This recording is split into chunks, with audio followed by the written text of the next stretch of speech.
kaotama. Siis muidugi on natukene pehmelt öeldes asjad hapud. Aga läksime, ei ole siin aega arutada ega põhjust arutada selle kaotuse üle midagi. See poolkaitse koha peal kontrolliva mehena. Eks sealt Peetson Ilic hakkavad tõusma ka, kui tuleb esimene ja tuleb selline esimene.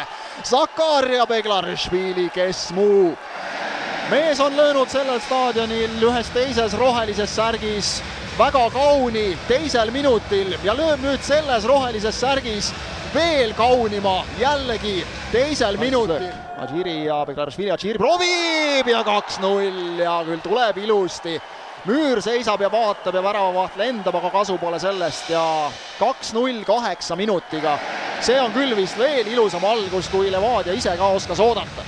No seal oli kaks meest palli taga ja ühtpidi tundus, et kas see Adžiri ja nüüd natukene pikemalt see pall ka St. Josephi käes on Valner.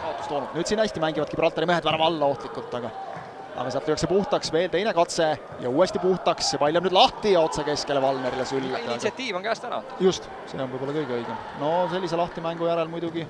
Oi, Valner, kohtumine Oslos. Ja siit nüüd head senderdus tuleb, aga tuleb hästi Valner ja läheb lõpuni ka selle. Vahepeal ka Bulgaarias. Nüüd Valner eestnurgas. Mängib lahti Uche suunas ja Uche värava ette ja oi, kui kavalalt see oli mõeldud. Seal olid mehed ikkagi igal pool, et Adžiri nüüd värava ette seal Kirss ja sellised tuleb ära lüüa. Siit pall traafikasti läheb.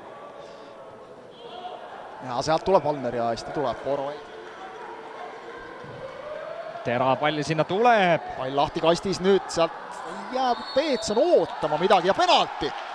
Penalti näitab kohtunik, nii et nüüd tullakse appi küll. Ja selle abi võtame tänulikult vastu. Federico Villar ei suuda ära uskuda, et kohtunik siit 11 meetri karistuslöögi välja põlus, nüüd minnakse seal veel natukene, vaatame enne ära ikkagi Putinčanini penalti ja paneb kindlalt, vaat sellepärast antaksegi sellele mehele lüüa. Marko Putinčanin 3-0 72. minutil ja ma ütleks ikkagi, et kõva kergendus Levadiale. Ei. Levadia võidule, aga enam mitte. Selle eest vist ei saa enam raha. Lepistu nüüd väga julgelt mängib seal ja milleks oli vaja anda üldse Valneril sinna seda palli ja niimoodi imetakse sisse endale 74. minutil 1 ja ma paneksin nüüd, ütleme siit 30% Lepistule ja kõva 70 Valnerile selle värava osas küll. Milleks on vaja anda niimoodi poolkaitsele palli, sa ju näed väravavahina, kui palju tal on mehi ümber. On siit midagi tekkimas. Märsked mehed peavad nüüd tõestama ennast ja nüüd siit Lepist tuleb kohe vastu panema ja ei jää palju puudu, et paneks ära. Kui siin nüüd Anier saab ja saab veel ja saab lüüa ka, aga nii saab trennis ka pahandada. Tuleb jälle hästi ja nüüd peaks olema Valneri pall ja on ka, Valneril hüpatakse sisse ja seal läheb natukene tõuklemiseks ilma asjata küll, aga ja teine ei ole ka paha ja kolmas ka mitte, läheb karistusalasse välja, läheb värava alla ka veel, värava ette, seal ei põrka meie meestele Putinčanin ja nii, et üks väike rõõm ka täna siis see päev, aga lätlased kaotavad.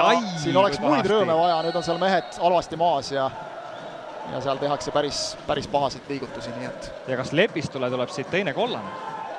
Tahaks väga loota, et ei. Aga kahtlaselt näeb nii välja. See nii on.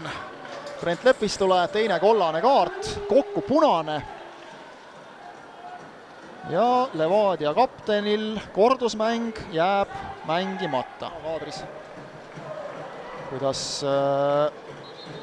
elab kaasa ja nüüd on kõik, aga kui te vaatate Levadia meeste kehakeelt selle 3-1 järel, siis ega väga juubeldamist väljakul ei ole praegu.